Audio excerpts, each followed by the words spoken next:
Great good morning officers. मैं सुमित कुमार से आप तमाम यूपीएससी एस्पिरेंट्स या अन्य कोई कॉम्पिटिटिव एग्जामिनेशन की तैयारी कर रहे विद्यार्थियों का इस मगध पुत्र ड्रीम आईएएस यूट्यूब चैनल में अभिनंदन करता हूं। My dear friends, UPSC preparation different background के कह सकते हैं ना विद्यार्थी इसमें प्रिपरेशन करते हैं और यूपीएससी सिविल सेवा एक ऐसी कह सकते हैं ना कि समुद्र है, एक ऐसी ओशियन है कि जिसमें डिफरेंट रिवर्स स्ट्रीम्स जो है आके उसमें मिलती हैं। कहने का मतलब है कि इसमें चाहे मेडिकल बैकग्राउंड के स्टूडेंट हो, एमबीबीएस जो होते हैं, साइंस स्ट्रीम के स्टूडेंट हो, ठीक है, कह सकते हैं कि जो इंजीनियर्स वगैरह होते हैं, बीटेक एमटेक कर रहे होते हैं, या फिर जो नॉर्मल जो है कह सकते हैं ना कि आर्ट्स और कॉमर्स स्ट्रीम के विद्यार्थी, ह्यूमैनिटीज वगैरह के होते हैं। तो जितने भी स्ट्रीम्स के विद्यार्थी हैं, किसी भी सब्जेक्ट से, किसी भी कह सकते हैं कि स्ट्रीम से उन्होंने अगर बैचलर डिग्री प्राप्त किया है, स्नातक उन्होंने किया है, तो वो सिविल सेवा परीक्षा के लिए एलिजिबल होते हैं और आयोग जो है उन्हें अपॉर्चुनिटी देती है कि आप यूपीएससी सिविल सेवा परीक्षा में अपीयर हो सकते हैं, इस एग्जामिनेशन का फॉर्म भर सकते हैं, इस परीक्षा में बैठ सकते हैं। तो इसीलिए मैंने इसे समुद्र का रूप के रूप में देखता हूं और कह सकते हैं कि इसमें वास्तविकता भी यही है कि डिफरेंट बैकग्राउंड के स्टूडेंट इसमें अपीयर होते हैं। बहुत लोग जो होते हैं एमबीबीएस 4 साल का होता है, बीटेक वगैरह 4 साल का कोर्स होता है, नॉर्मल सी कह सकते हैं 3 साल के कोर्स होते हैं जो बैचलर डिग्री प्रोग्राम होता है या फिर ऑनर्स डिग्री, ठीक है। उसके बाद बहुत सारे विद्यार्थी एमए वगैरह भी करने लगते हैं। तो जो भी इंजीनियरिंग बैकग्राउंड के होते हैं वो इंजीनियरिंग करने के बाद जो है 1-2 साल कहीं जॉब करना पसंद करते हैं, थोड़ा बहुत एक्सपीरियंस आ जाए और आगे के लिए फ्यूचर के लिए वो बेनिफिट भी होता है। इसी के साथ साथ जो एमबीबीएस वगैरह होते हैं वो 4 साल का कोर्स होता है। तो ऑन एन एवरेज जो है कुछ कह सकते हैं ना कि लोग जो होते हैं कि जॉब भी कर रहे होते हैं, सर्विस में भी होते हैं और साथ साथ यूपीएससी की प्रिपरेशन के बारे में भी जो है सोचना प्रारंभ करते हैं कि चलो यूपीएससी एक एग्जाम है जिसकी तैयारी हमें जो है करना चाहिए। तो एक पार्टिकुलर स्टेज पे आने के बाद एक पार्टिकुलर उम्र उनका एज हो जाता है, मान के चले कि वह 28 या 29 इयर्स तक वो जब पहुंचते हैं तब वह किसी चाहे फ्रेंड्स ने, उनके कोई फ्रेंड सर्कल में ऐसे हों जिन्होंने यूपीएससी क्वालिफाई किया है, ठीक है, या फिर उनके कोई फैमिली हो जिनके थ्रू वो जानते हैं, या फिर कोई सीनियर हो, या फिर वो जिस भी कह सकते हैं ना कि प्राइवेट जॉब वो कर रहे होते हैं इंजीनियरिंग के बाद, एमबीबीएस के बाद, या कहीं भी वो प्राइवेट सेक्टर में अगर जॉब कर रहे होते हैं और अगर वहां उनको सेटिस्फैक्शन नहीं मिलता है तो वो सोचते हैं कि चलो ना कुछ ऐसा काम किया जाए। देखो, पैसा कमाना जीवन में एक मात्र उद्देश्य नहीं होता है, समाज सेवा बहुत लोगों का उद्देश्य होता है, या फिर एक कुछ कह सकते हैं ना कि समाज या देश के पॉलिसी मेकिंग में, या फिर यूं कहूं तो कुछ हटकर, लीक से कुछ हटकर समाज में हम अपना योगदान क्या दें, इसको लेकर जो है यूपीएससी एक बहुत ही अच्छा जो है आपको एक कह सकते हैं ना कि प्लेटफॉर्म प्रोवाइड कराती है। इसलिए भी बहुत लोग यूपीएससी के लिए, मतलब बहुत सारे ऐसे इंजीनियर्स होते हैं जो 1-2 साल मतलब इंजीनियरिंग बीटेक एमटेक करने के बाद जॉब कर चुके होते हैं, उसके बाद उन्हें इनर सेटिस्फैक्शन जो कहते हैं ना वो प्राइवेट सेक्टर में नहीं मिलता, तो वो आते हैं सिविल सर्विसेज की तैयारी करने के। तो कह सकते हैं बहुत लोग ऐसे होते हैं जो इन सर्विस में भी होते हैं, जॉब के साथ उनकी एक पार्टिकुलर एज हो जाती है, 28 से 29 साल उनका उम्र हो जाता है। तो उनके बाद उन्हें लगता है क्या अब इस एज में, इस उम्र में जो है, ठीक है, इस उम्र में क्या यूपीएससी की प्रिपरेशन को स्टार्ट करना, यूपीएससी सिविल सेवा परीक्षा की तैयारी प्रारंभ करना कहां तक न्याय उचित होगा और कहां तक तर्कसंगत होगा। क्योंकि इस स्टेज में जो है आप जो है अपनी पढ़ाई को 2-4 साल का गैप भी हो जाता है। बहुत सारे जो बैचलर डिग्री, जो बीए वगैरह कर चुके होते हैं, वो एमए वगैरह कंप्लीट कर चुके होते हैं। इसी तरह इंजीनियरिंग जितने भी स्टूडेंट होते हैं वो जॉब में होते हैं, एमबीबीएस वाले भी प्रैक्टिस कर रहे होते हैं, एमडी वगैरह करके, चाहे जो भी है, बहुत लोग पीएचडी कर रहे होते हैं, ठीक है।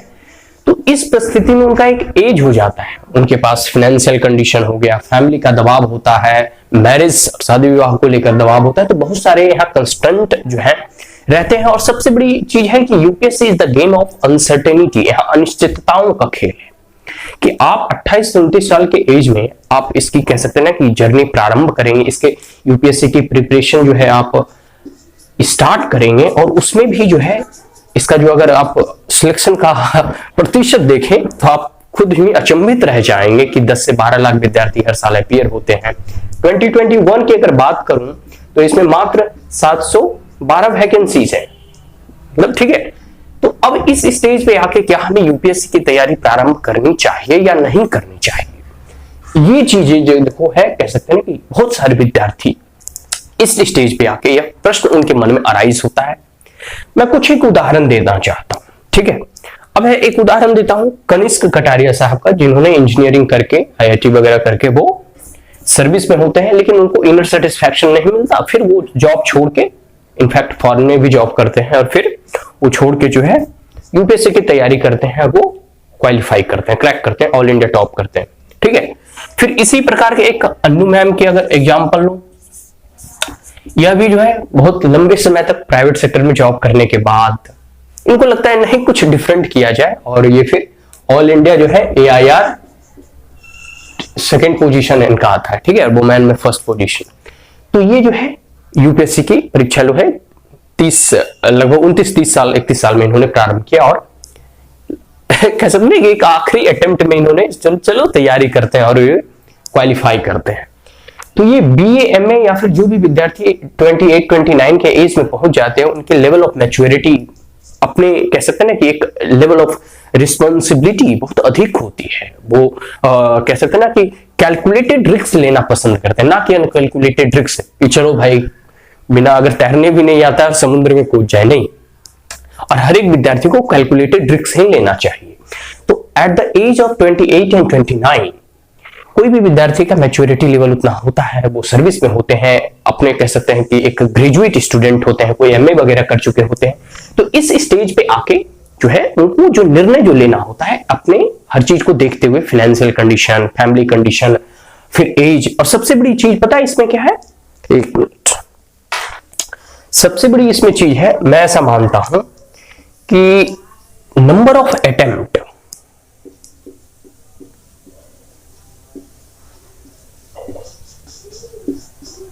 नंबर ऑफ अटेम्प्ट देखिए, जनरल वालों का जो है ना, सबसे पहले देखते लेना है इसका age limitation. Number of attempt सबका अलग अलग है, अलग अलग है। एज लिमिटेशंस में मिनिमम तो सबका 21 ईयर है, लेकिन मैक्सिमम जो है वो जनरल वालों का 32 ईयर्स है। तो जो जनरल कैंडिडेट जो होते हैं, जो जनरल कह सकते हैं कि सीट पे फाइट करते हैं, उनके लिए जो है 28 और 29 साल में एक कह सकते हैं ना रिस्क लेना, एक चांस लेना जो है एक अपने आप में बहुत बड़ी कह सकते हैं ना कि करेज का काम होता है। क्योंकि लेकिन हाँ, ऐसा भी नहीं है कि इस उम्र में अगर आप प्रिपरेशन स्टार्ट करेंगे तो आप क्वालिफाई नहीं करेंगे। मैंने अन्नू मैम का उदाहरण दिया, ठीक है, अन्नू कुमारी, अन्नू मैम। तो उसी तरह जनरल वालों का तो ये हो गया, ओबीसी वालों का 35 ईयर होता है, और एससी और एसटी इनका 37 ईयर होता है, ठीक है। तो जो भी कैंडिडेट ओबीसी से बिलोंग करते हैं उनका मैक्सिमम एज 35, एससी एसटी वालों 37 ईयर का। तो इन दोनों का तो चलो कुछ हद तक मान भी लिया जाए कि नहीं, चलो ये रिस्क लेंगे तो उतना अधिक जो है नुकसान में नहीं होंगे, क्योंकि ये एक अटेम्प्ट के बाद दूसरा अटेम्प्ट, दूसरा अटेम्प्ट के बाद तीसरा अटेम्प्ट में बैठ सकते हैं, ठीक है।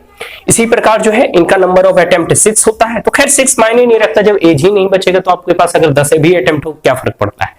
इनका जो है नंबर ऑफ अटेम्प्ट 9 होता है, और इनका जो है अनलिमिटेड अटेम्प्ट होता है। ये 37 ईयर्स तक फॉर्म अप्लाई कर सकते हैं, फिलअप कर सकते हैं।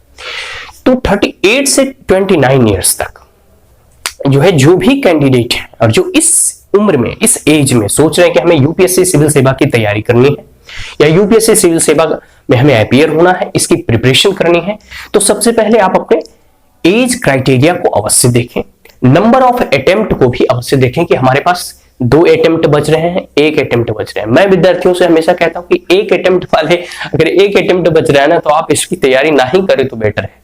खैर मतलब कह सकते हैं अगर आपकी इच्छा है तो आप कर सकते हैं, बट अगर 2 अटेम्प्ट बच रहा है ना, तो आप इसकी तैयारी कर सकते हैं और करनी भी चाहिए। मैंने एज एग्जाम्पल दिया अन्नू मैम का।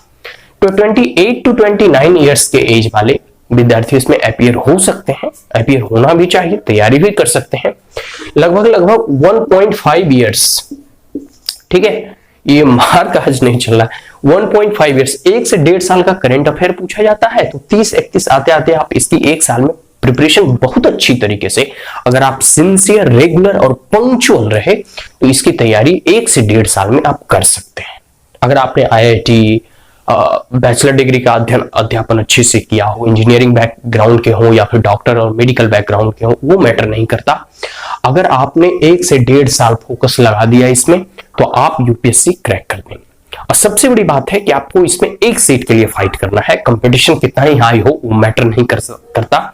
टफ है तो सबके लिए टफ है, इजी है तो सबके लिए इजी है। At the end of the day you have to get only 1 seat. आपको एक सीट पर जो है काबिज होना है, एक सीट हासिल करनी है, ठीक है।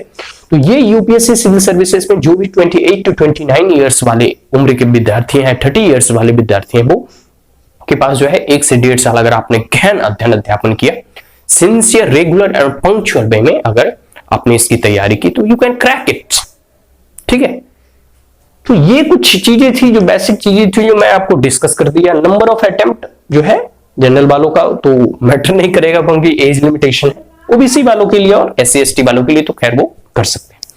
तो ये खैर जनरल वालों के लिए भी 2 अटेम्प्ट भी बनता है तो उनको करना चाहिए, और बहुत सारे ऐसा एग्जाम्पल आप देखने को मिलेगा कि वो क्रैक करते हैं। तो इस एग्जामिनेशन के लिए, यूपीएससी एग्जामिनेशन के लिए 1.5 साल is more than enough and sufficient है।